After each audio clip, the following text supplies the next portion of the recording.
So with things being online, we found out that people still struggle with, loneliness and stay connected because, some people just don't want to go anywhere and just try to be social distancing and stay safe. And something we would like to challenge y'all to do is to write the note or cooking food or have a baked good and deliver to the friend of your choice, whether or not that's your coworker or people in our church. But we just, want to concentrate on people in our church so that they feel less lonely and they know that some people are thinking about them. Okay, great. Thanks for that. That's a great idea. Also, there was a small group survey that went out. And I think that something that was unclear about that is that was not just a survey, it was also a sign up for small groups for this coming year. If you've not been a part of the adult small groups before, we assign groups in September and then we meet in those groups until the end of the following August. So those groups will be together for a year. And if you are a graduate, we want you to be a part of those groups. And so please, if you haven't already, take that survey so that you sign up for small groups for this year. And do that as soon as you can this week, because we need to start assigning those. The second opportunity is there was a leadership survey, which is also an opportunity for you to sign up to be a part of leadership at Denton North.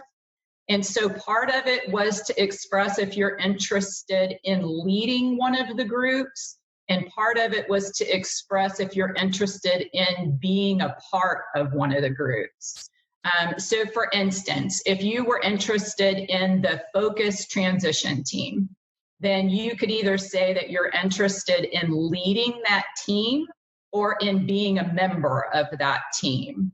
And so go and take that survey if you haven't already, so that we know where you're interested in leading and we can get those teams put together.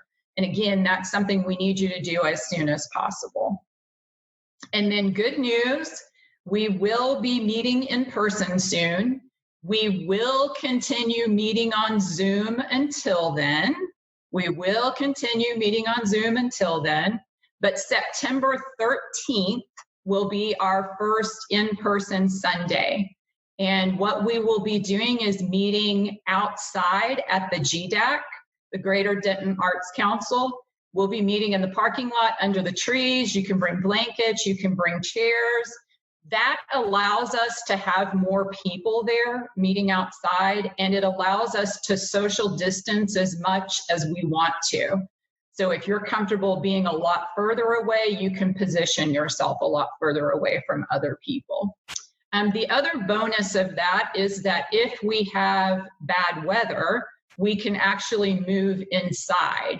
We just won't be able to have as many people, but we will have the option of moving inside. The building will be open when we meet so that we can use the restrooms. And we'll be giving you a lot more details about this as we get closer to that Sunday. But make sure you have September 13th is when we'll start meeting again outside at the GDAC. And I could have been distracted, but it'll be at 9:30 in the morning. So we're changing up the time totally. But if you want to still attend 11, we'll probably do 11 maybe for our Zoom audio. I guess it doesn't matter. We'll talk about that later. But yeah, changing the times. It's too hot. Yes. And those are the details that we'll be talking about in the coming weeks. So every semester we take 2 Sundays just to talk through our mission and vision and values as a church, to remind us what those are and kind of focus on those. And so I'm going to talk today, and then Brad will talk next Sunday. And as I was working on this sermon, I ran across an article called 101 Good News Stories from Around the World. And it's created by Reader's Digest. And so I thought, oh, I'm going to click on this and read a few of these. I wound up reading all 101. They have a picture that go with them. The stories are really short, and they're good news about all kinds of things. And so everything from animals to recycling, to energy, to social initiatives. It's just all kinds of good news, and they were so fun to read. but I wanted to share a few of these with you this morning. So we're going to see if this works, but I have a picture that goes with each of them. So here's the first one. This handsome guy's name is Stumpy, and Stumpy is a Labrador who was destined for a career as a guide dog. But sadly, he has a deformed leg, and so it didn't work out for him to be a guide dog. But he found another way to help dogs, and he is a blood donor for other dogs. How cool is that? So he has a negative blood type, which is especially valuable because he can give to any dog. And he has saved more than 100 canine lives since he was 1 year old. And Stumpy's been crowned the United Kingdom's most prolific blood donor dog. So I thought that was pretty cool, especially for a dog. The second one, this man's name is Karim Wasfi. And when a car packed with explosives detonated in Baghdad, he is the conductor of Iraq's National Symphony Orchestra, and he did something unusual when that happened. As police surrounded the area, he took out his cello, sat on a chair, and began to play amidst the debris. It was an attempt to overcome grotesque acts of terror by an act of beauty, he says. He's since founded the Center for Creativity, Peace Through Arts, which brings young people from different ethnic backgrounds together to play music on Baghdad's streets. And I just thought that was such a great example of being creative in the way that you can bring healing to a community in the midst of terror. The next one. Residents in Denton, a town of Spain's Costa Blanca, were amazed to see a young man scale a wall into a burning house and save a disabled man trapped by flames. As dark smoke billowed from a balcony window, the mystery rescuer emerged with Alex, 39, over his shoulder. The hero turned out to be a Senegalese street seller, and he said, "I didn't think, I just climbed up to get him." Revealing that he was an illegal immigrant who had arrived 2 years previously at age 17 on a boat from Africa, he said, "It's true that I am poor, but I have a heart that wants to help people, and I knew I could save him." Hailed publicly as a hero, he is modest and said, "I just did what any good human would do." And I find that so inspiring and so encouraging. Let's just do what any good human would do. And then the last one, this one is, where is this one? We'll find it as we go along. I can't remember exactly where it is right now. But it says, "In Europe, we throw out so many things," says Martine Postma, long frustrated by our throwaway culture. "I wanted to do something about it." What she did was to open the first repair cafe in Amsterdam. Amsterdam's where we are. A social space where people could learn to fix anything from vacuum cleaners and toys to jewelry and clothes rather than dump them in the trash. The idea quickly spread. This year, the Amsterdam Cafe marked its 10th anniversary and has now inspired more than 1,500 other repair cafes around the world. For a small fee, it helps people in other cities open their own cafe. It provides a step-by-step manual along with other support, and the basic approach is the same. Volunteer repair experts show cafe goers how to fix their broken items. They like sharing the knowledge and helping other people. It's about doing something together in the here and now. And I just thought, what a cool idea for helping people come together, but also helping with all of the things that we throw away, helping to recycle and reuse those rather than just get rid of them. So if you have time, I would encourage you to go and read some more of those stories because they're super encouraging and inspiring. But as Christians, I think we ought to be passionate about good news. Like that's what the gospel is good news. And as we take a few minutes to talk about our mission this morning, I want us to think about the good news. Our mission is what we do. And so our mission as a church is to make and mature disciples to the glory of God. And it comes from Matthew 28:18-20. And it says this: Then Jesus came to them and said, all authority in heaven and on earth has been given to me. Therefore, go and make disciples of all nations, baptizing them in the name of the Father and of the Son and of the Holy Spirit, and teaching them to obey everything I have commanded you. And surely I am with you always to the very end of the age. And as I read this passage again, because I've read it a lot of times and meditated on it this week, just thinking about, okay, God, what do you want me to say about this? What do you want me to tell people? The thing that really stuck out to me was just how I've really struggled the past few years with the making disciples part of our mission and with how to proclaim the good news to people around me. The first few years that we moved to Denton, we were busy getting to know Denton, trying to figure out the culture here and how that translated into ministry, building community at DNC. I had a person in my life that considered themselves a Christian, yet held, interestingly enough, some pretty strong disgust for Christians in general, and just really struggled with how to live as a disciple. And I spent a lot of time with her. I spent a lot of time with Focus Women and a lot of time with non-student women at DNC. Kurt and I met some people outside the community. We met people at the rec center. We met people, where else did we meet? Oh, in our neighborhood, we met our neighbors. But most of them were Christians and were involved in a church and seemed to be growing disciples. So a couple of years ago, when kind of all of that activity started to slow down some, I realized that I knew very few non-Christians in Denton, like very few. And I realized that I wasn't making disciples because I didn't know anybody that needed to be made into a disciple. I wasn't crossing paths with those people. And as much as I would love for this to be a sermon today about how I got all of that figured out, the honest truth about it is that's still a struggle for me. It's still something that I'm trying to figure out and trying to work through. And it's frustrating to me because making disciples is foundational to who I am. It's foundational to who our church family is. And it's been my mission for over 25 years. So why all of a sudden do I feel like this is so difficult to do? And I think that one of the things that really struck me as I was thinking through this is just that making disciples is a living mission.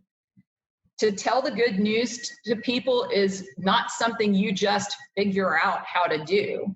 It's something that's dynamic, and it changes as culture and society change.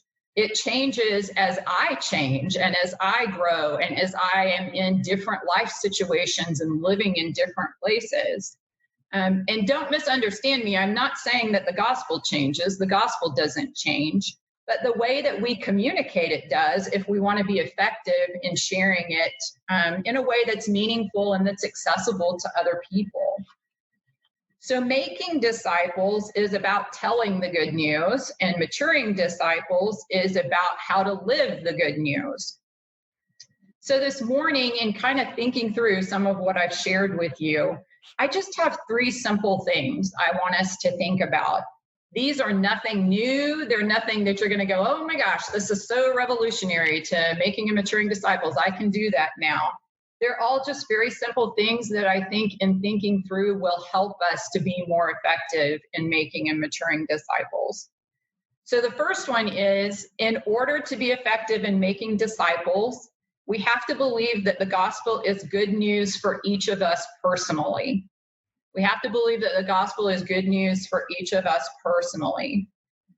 In the Old Testament, the good news is a message of victory or of news that brings joy, such as the announcement that there's a new king.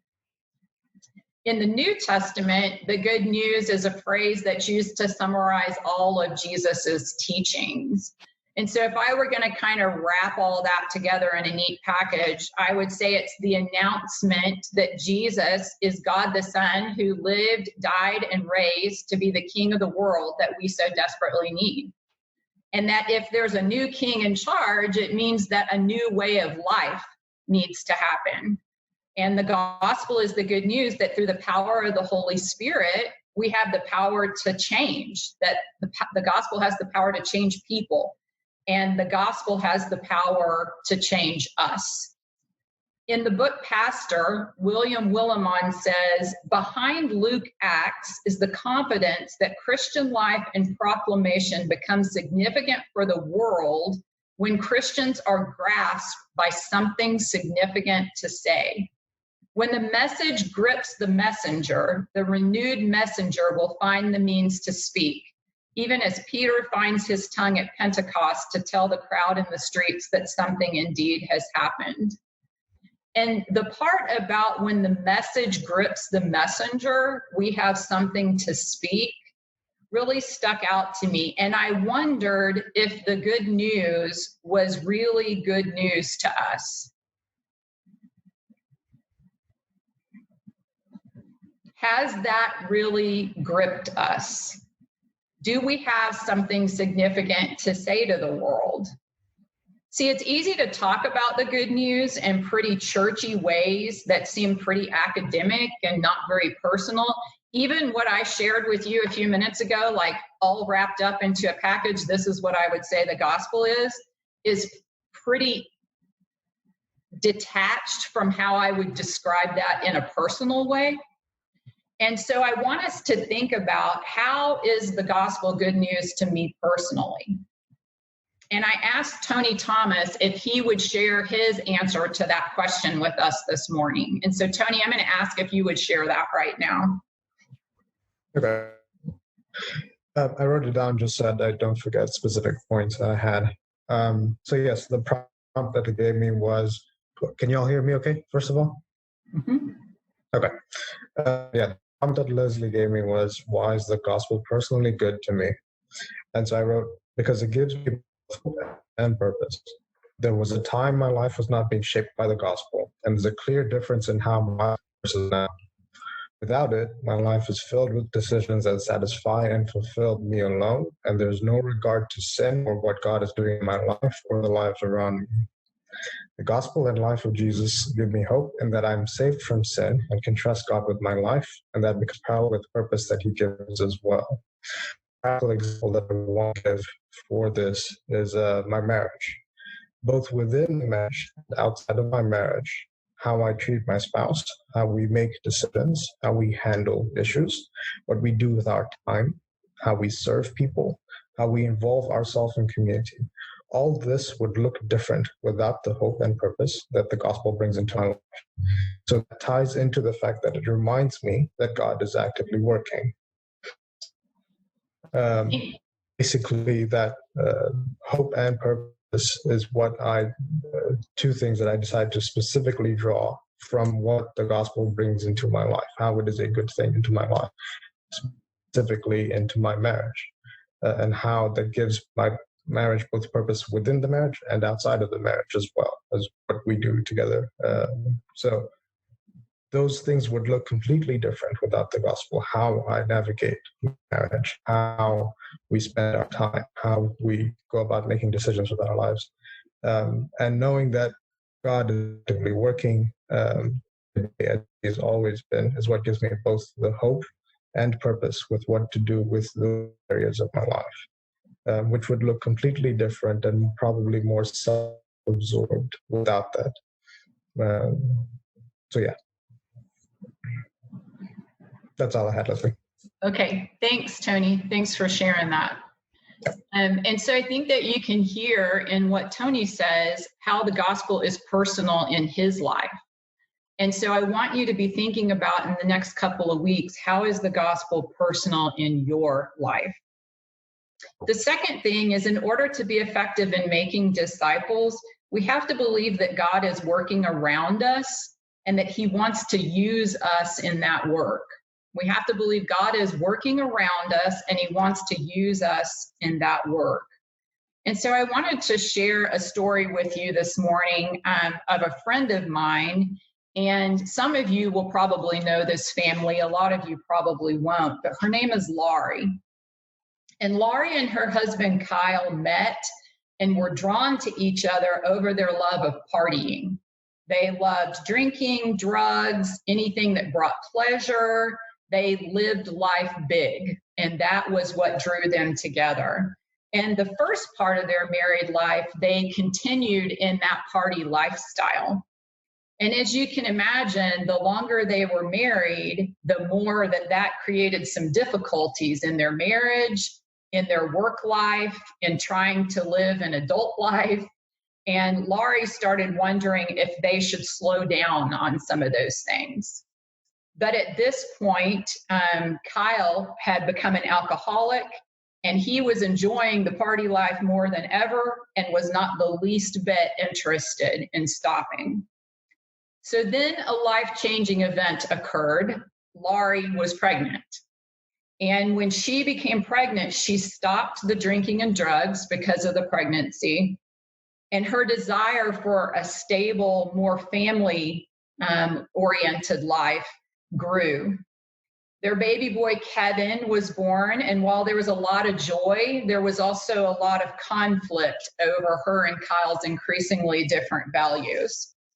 And one of the gifts that they got at a baby shower was a toddler Bible. And so Laurie started reading that toddler Bible to Kevin every night. And as she read, she began to know who Jesus was. She began to hear the gospel. And God worked in Laurie's life through a toddler Bible to tell her the good news and to lead her to Christ. And it seemed like the more that she embraced Jesus, the more Kyle embraced alcohol.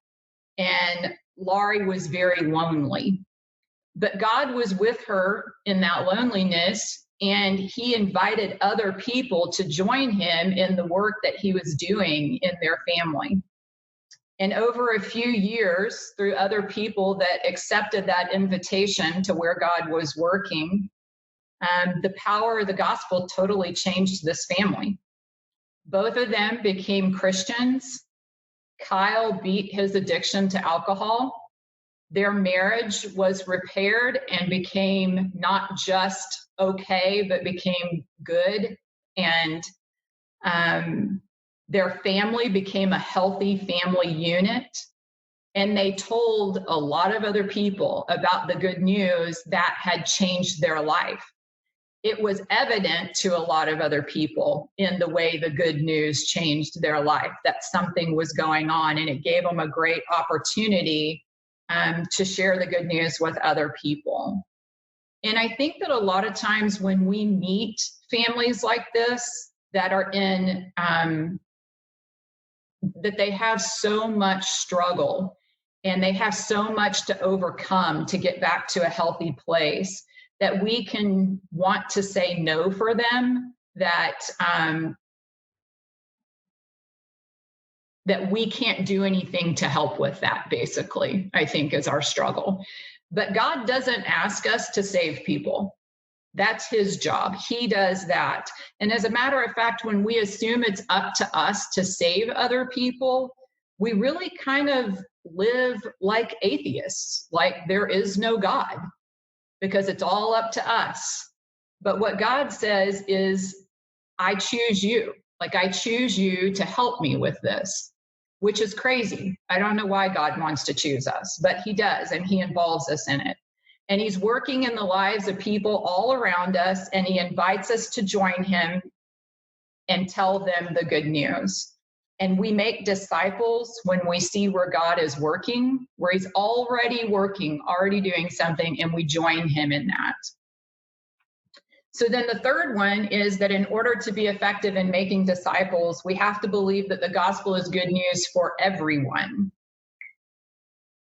Romans 1:16 says, "For I'm not ashamed of the gospel, because it's the power of God that brings salvation to everyone who believes, first to the Jew and then to the Gentile." And I wanted to read you the story of a woman named Verlene. This comes from the book that I quoted from earlier, Pastor by William Willimon. And I'm just going to read what he wrote because I can't say this story any better than he wrote it. So he's talking about the church that he's a part of. And he says, we decided that we needed to grow. We voted to launch a program of evangelism. We studied a program from our denomination telling us how to get new members. The church growth program advocated a system of door-to-door visitation. So we organized ourselves into groups of 2, and on an appointed Sunday afternoon, we set out to visit to invite people to our church. Does that sound familiar? Each team was given a map with their assigned street. Helen and Gladys were given a map. They were clearly told to go down Summit Drive and to turn right. That's what they were told. I heard the team leader tell them, you go down Summit Avenue and turn right. But Helen and Gladys, both approaching 80 after lifetimes of teaching elementary school, were better at giving than receiving directions. They turned left, venturing down into the housing projects to the west of Summit Drive. We told them to turn right, but they turned left, which meant that Helen and Gladys proceeded to evangelize the wrong neighborhood and thereby ran the risk of evangelizing the wrong people. Late that afternoon, each team returned to the church to make their report. Helen and Gladys had only one interested person to report to us, a woman named Verlene. She lived with her 2 children in a 3-room apartment in the projects, we were told. Although she had never been to church in her life, Verlene wanted to visit ours. This is what you get, I said to myself, when you don't follow directions, when you don't do what the pastor tells you. The next Sunday, Helen and Gladys proudly presented Verlene at the 11 o'clock service, along with her 2 feral children.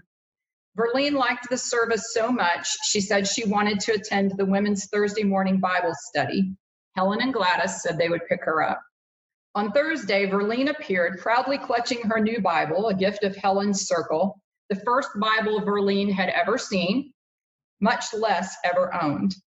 I was leading the study that morning, a study on Luke 4, the story of Jesus' temptation in the wilderness. Have any of you ever been faced with temptation and with Jesus' help resisted? I asked the group. Have any of you refused some temptation because of your Christian commitment? One of the women told about how just the week before, there was confusion in the supermarket checkout line.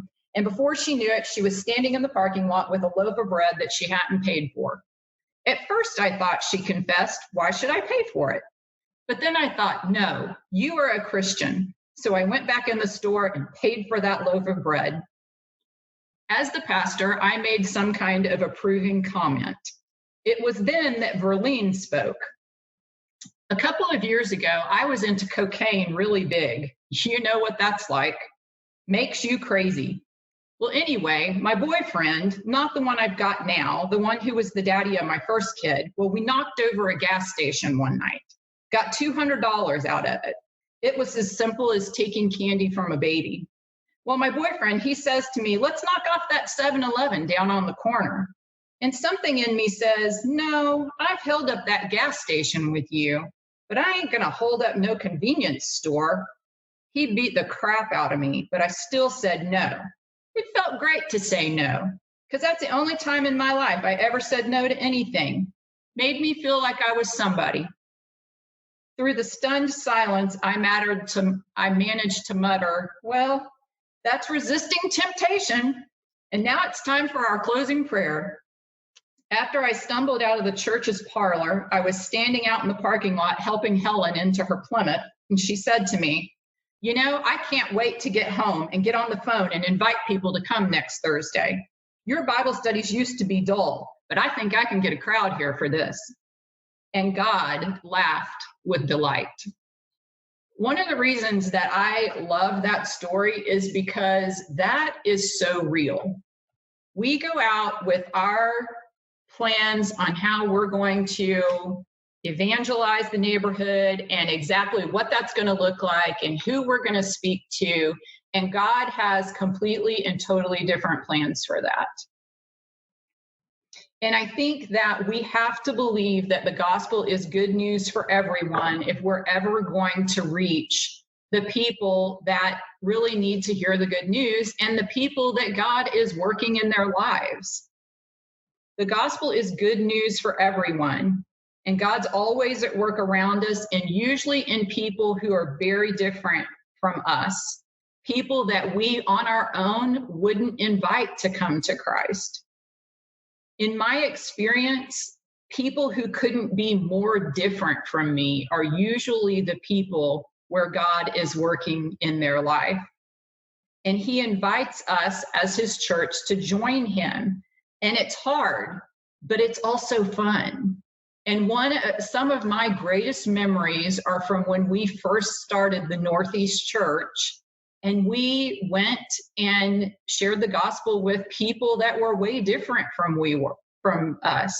Not people that were worse than us, not people that we were better than, but people that were just different, that came from a different lifestyle and different situation.